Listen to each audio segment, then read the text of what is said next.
시청자 여러분 그리고 장병 여러분 안녕하십니까? 국방뉴스를 전해드립니다. 제주 민군 복합형 관광미항이 올해 안에 완공을 목표로 막바지 공사에 박차를 가하고 있습니다. 지난 9월부터는 함정과 잠수함 등의 계류 시험을 했는데요. 완공 이후 남방 해상교통로 보호와 해양주권 수호를 위한 전초기지 역할을 수행할 수 있는 준비를 하고 있습니다. 오상영 기자의 보도입니다. 제주 민군 복합형 관광미항이 올 연말 완공을 목표로 마무리 공사에 박차를 가하고 있습니다. 11월 25일까지 항만 공사는 96.5%, 육상 공사는 87%로 전체 공정률 94%가 진행됐습니다.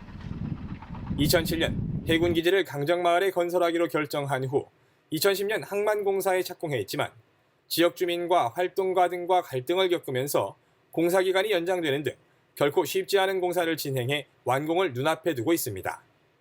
1993년 최초 소요제기 이후 22년이라는 오랜 시간과 여러 차례 어려운 고비를 넘기면서 완공을 앞두고 있습니다.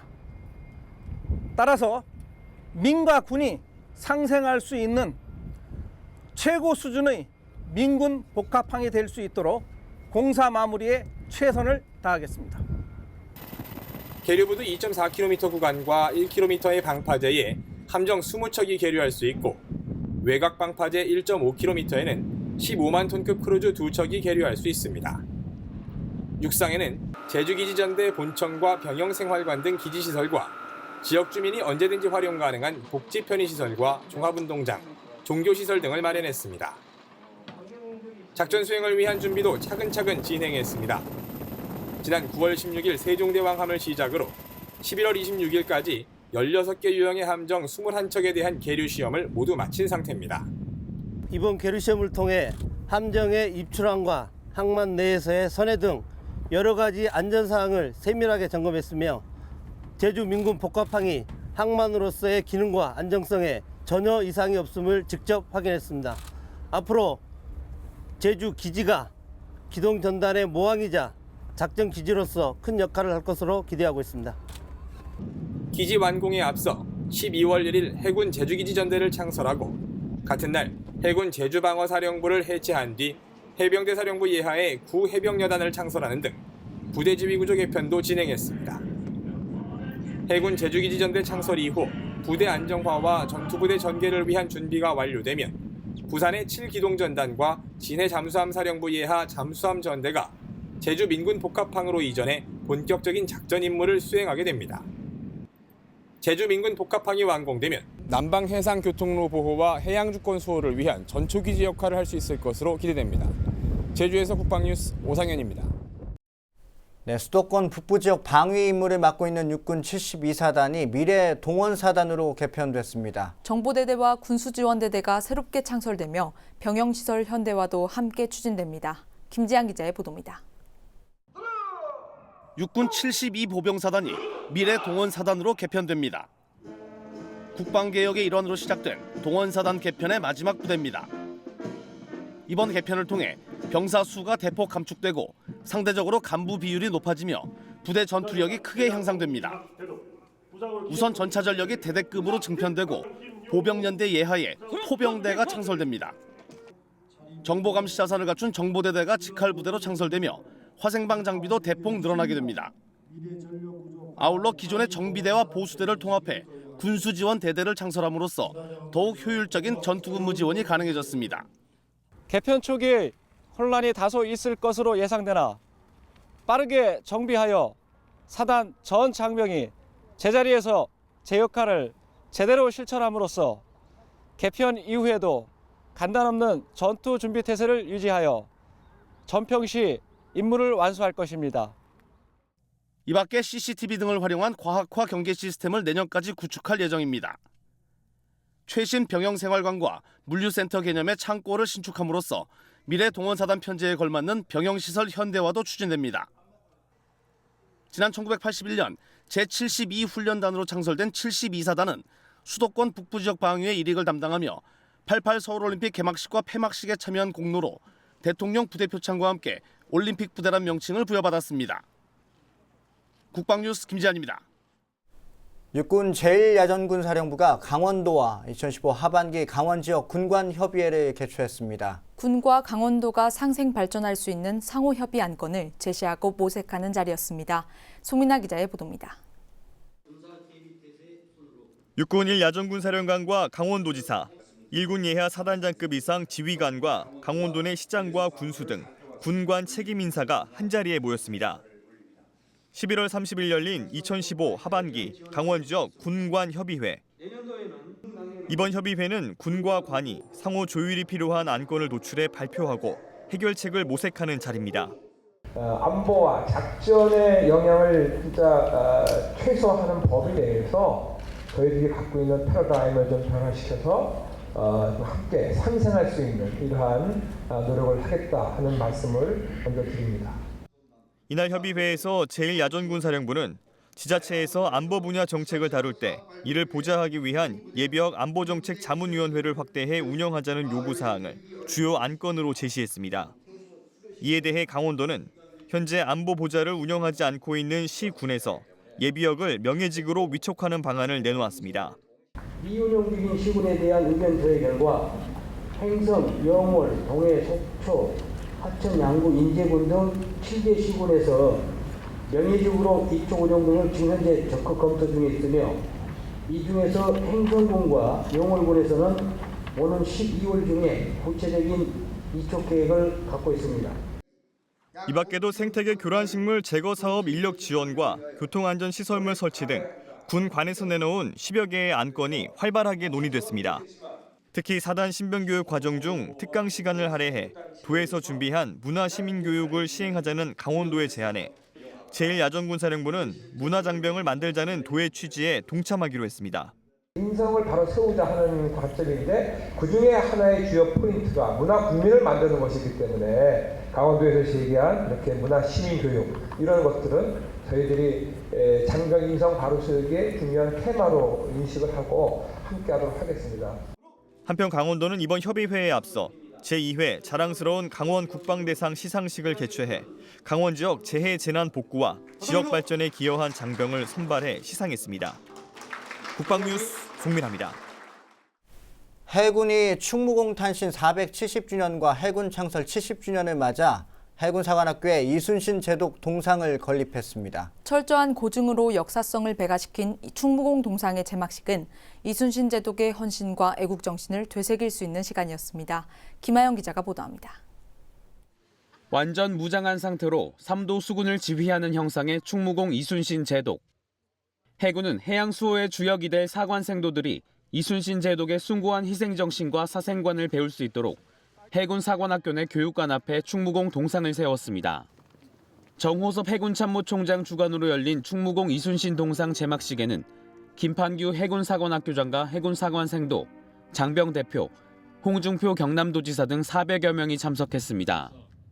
이번 동상은 광화문 광장 세종대왕 동상을 만든 김영원 한국조각가협회 명예회장이 제작을 맡고 각 분야 최고 전문가들이 자문위원으로 참여해 복식과 무장, 얼굴에서 철저한 고증을 거쳤습니다. 임진왜란 때 우리 조선 수군이 사용했던 가장 주요 무기는 활과 화살이었습니다. 그래서 우리나라에서 처음으로 이제 활과 화살을 충무공 동상에다 이제 구현을 했고요. 갑옷이라든지 투구 이런 것들이 전부 임진왜란 때 유물을 바탕으로 철저한 고증을 거쳐서 임진왜란 당시 조선 장수들이 입었던 일체형 두정갑을 착용한 충무공 동상은 허리에는 실전용 조선 환도를 차고 오른손에는 등채를 들고 수군을 지휘하는 모습입니다. 얼굴은 표준 영정에 기초해 유성룡의 징비록에 언급된 것처럼 온화한 선비 얼굴로 구현됐습니다. 한편 동상을 받치고 있는 좌대는 판옥선을 형상화했으며 좌대 아랫부분에는 한산, 명량, 노량의 3대 해전도가 부조로 들어갔습니다. 해군사관학교는 기존의 충무공 동상이 예술성과 상징성에 중점을 두었다면 이번에 새로 건립한 동상은 역사성까지 더해 의미를 배가시켰다고 밝혔습니다. 해군은 이번 충무공 동상 건립을 계기로 해군과 해병대 장병들이 더욱 용맹스럽고 충성스러운 충무공의 후예로 거듭나길 기대하고 있습니다. 국방뉴스 김하영입니다. 제119기 해군과 해병대 사관 후보생 임관식이 지난 27일 해군사관학교에서 거행됐습니다. 정호섭 해군참모총장을 비롯해 지역 기관장과 단체장, 생도와 가족 등 2,500여 명이 참석한 가운데 열린 이날 임관식에서는 해군 103명과 해병대 16명의 신임 장교들이 소위 계급장을 달았습니다. 평균 7.6대 1의 높은 경쟁률을 뚫고 선발된 119기 사관 후보생들은 지난 9월 21일 입교해 10주간의 강도 높은 군사훈련을 받고 장교로서 갖춰야 할 리더십과 품성 등을 갖췄습니다. 저희가 75일 동안 배운 것이 좋은 리더로서 어떻게 병사들을 이끌어가야 하는지를 주로 배웠습니다. 앞으로도 그것을 배운 것을 잘 활용해서 병사들과 함께 좋은 장교가 되겠습니다. 이날 임관식에서 문동관 해군 소위와 이혁재 해병대 소위가 우수한 성적으로 국방부 장관상을 수상했습니다. 초임 장교 중에는 해군 갑판병과 부사관을 거쳐 30세의 나이로 임관한 강현재 소위와 쌍둥이형 2명에 이어 해병대 장교로 임관한 조요셉 소위 등이 화제가 됐습니다. 정호섭 해군참모총장은 훈시를 통해 신임 장교들이 해군의 핵심 가치인 명예와 헌신, 용기를 실천해 통찰력과 전문성을 갖춘 장교로 거듭날 것을 당부했습니다. 신임 소위들은 앞으로 6주에서 14주 동안 각 병과별 초등 군사반 교육을 받고 실무 부대에 배치될 예정입니다. 육군 65사단 장병들이 부대 인근 독거노인 돕기에 앞장서고 있습니다. 지난 26일에는 홀로 거주하시는 할머니 댁을 방문해 올겨울을 따뜻하게 보내실 수 있도록 도왔습니다. 원동환 중사의 보도입니다. 육군 65사단 장병들이 홀로 거주하시는 전영자 할머니 댁을 방문해 겨울나기 준비에 손을 거들었습니다. 힘이 붙인 할머니가 하시기 어려운 장작팩이나 예초기 작업은 물론 집안 정리와 밭의 잡초 제거 등을 도왔습니다. 이번 봉사활동은 지난 9월 훈련을 하던 중에 알게 돼 할머니를 위해 뭔가 도울 일이 없을까를 고민하던 장병들의 따뜻한 마음에서 시작됐습니다. 용사들이 먼저 나서서 이런 생각을 했다는 게 정말 기특하고 대견스럽습니다. 대대장님과 용사들 덕분에 마음까지 따뜻해지는 것 같습니다. 앞으로도 이런 봉사활동을 적극 추진하여 지역사회에 보탬이 되도록 하겠습니다. 장병들은 자발적으로 모금한 30만 원의 상당의 방한용품을 전달하기도 했습니다.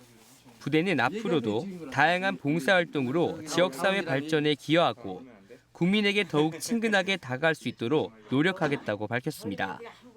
국방뉴스 원동환입니다. 육군 군수사령부의 하 탄약지원사령부가 지난 27일 탄약기술연구소를 신축하고 준공식을 가졌습니다. 이번에 새로 지은 탄약기술연구소는 1,413m의 대지에 지상 2층, 연면적 1,288제곱미터 규모로 1년여의 공사기간을 거쳐 완공됐습니다. 새 연구소에는 군 보유 탄약의 운용 유지와 폐기 단계 특화 연구를 위해 가속 노화 시험기 등 새로운 연구 장비 22종이 연차별로 들어오게 됩니다. 이를 통해 탄약 기술에 대한 수준 높고 체계적인 연구가 가능할 것으로 전망됩니다. 또한 각 분야별 근무지가 떨어져 있어 연구 협력에 제한이 있었으나 이번 신축으로 같은 건물에서 업무를 수행하게 돼 업무 전문성과 효율성이 한층 향상될 것으로 보입니다. 국방뉴스 특별기획 다시 보는 국방뉴스입니다. 이번 시간에는 1970년대와 80년대 뉴스가 준비되어 있는데요. 네, 1970년대의 대규모 도시방어 시범 등 다양한 뉴스를 지금 함께 만나보시죠.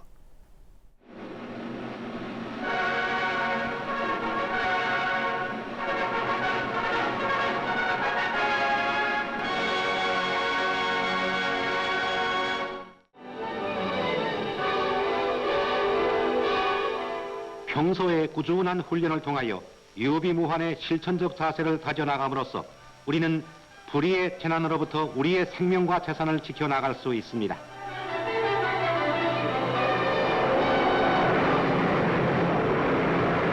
부산시에서는 합동작전의 지휘체제를 확립하여 후방지역의 방어태세를 강화하기 위해 군경 및 민방위대와 학도호국단 그리고 많은 시민들이 참석한 가운데 대규모 도시방어 시범을 가졌습니다.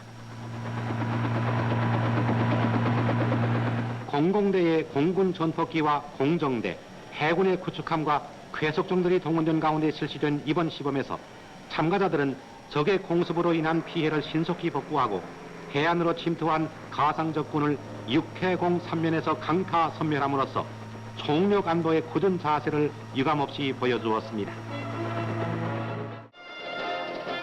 지난 11월 9일 육군 제3120 부대 연병장에서는 부대장을 비롯해서 관계관과 많은 장병들이 참석한 가운데 한국형 4분의 1톤 표준차 수여식이 성대히 거행됐습니다. 이 자리에서 장병들은 차량 인수 선서를 통해 지급받은 장비가 국민의 피땀 어린 세금으로 마련된 것임을 명심하고 내 몸과 같이 아끼고 손질하여 필승의 신념과 자주국방의 기틀을 더 한층 공고히 하는 데 앞장서겠다고 다짐했습니다. 전 군에서 최초로 이 부대에 수여된 한국형 지프는 우리 기술진의 연구개발로 생산된 소형 표준차로서 동종의 외국산 지프보다 성능과 활동성이 우수하여 앞으로 초전 필승의 전투력 강화에 크게 기여할 것입니다.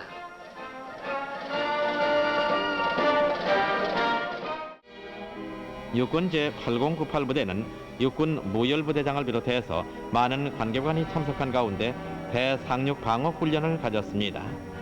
예상되는 북괴 해상 침투 및 상륙 작전에 대비하기 위해 실시된 이날 훈련은 빈틈없는 작전으로 전개되어 언제 어느 때 적이 침투해 올지라도 초전에 경멸할 수 있는 확고한 준비 태세가 갖추어져 있음을 확신케 해주었습니다.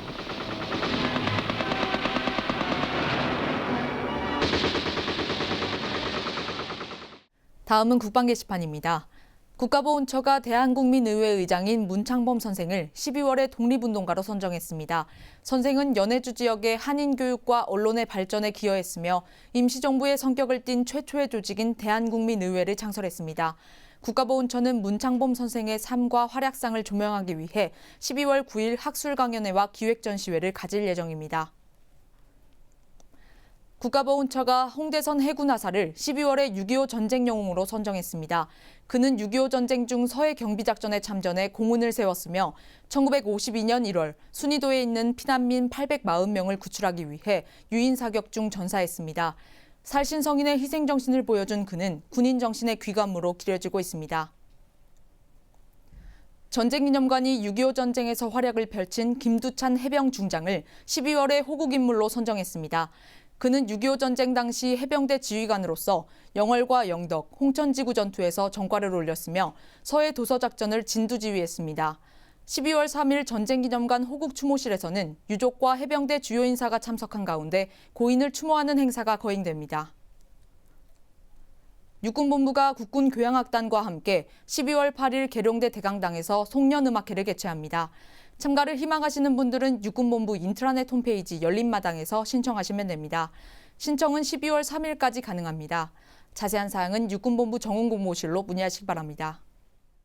네, 제주 민군 복합항은 지난 2007년 제주 강정마을에 건설하기로 결정한 후 지역 주민과 갈등을 겪으면서 공사 기간이 연장되는 등 쉽지 않은 공사를 진행해 왔습니다. 네, 지난 9월 16일 세종대왕함을 시작으로 함정 21척에 대한 계류 시험을 모두 마치면서 현재 전체 공정률 94%가 진행됐는데요. 해군 기지가 완공되면 해상교통로 보호와 해양 주권소를 위한 전초기지로서 중요한 역할을 담당하게 되는데요. 이에 따라 달라질 해군의 위상과 역할을 기대해 봅니다. 국방뉴스를 마칩니다. 시청해 주신 여러분 고맙습니다.